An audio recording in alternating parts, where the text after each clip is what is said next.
আজকে এখানে চাপা শুটকির ভর্তা হবে। আর সাথে কি কি আছে দেখুন।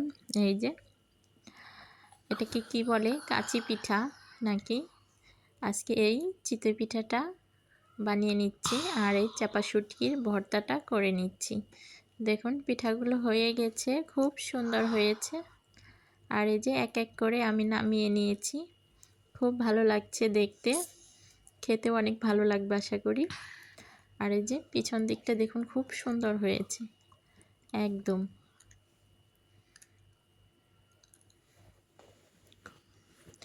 দেখতে অনেকটা সুন্দর হয়েছে।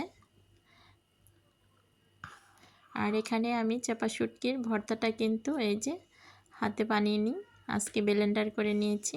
খুব ভালো হয়েছে ব্লেন্ডারের সাহায্যে ভর্তা করা। আর এখানে চাপা শুটকির ভর্তা দিয়ে এখন চিতই পিঠা খাওয়া হচ্ছে সেই করে।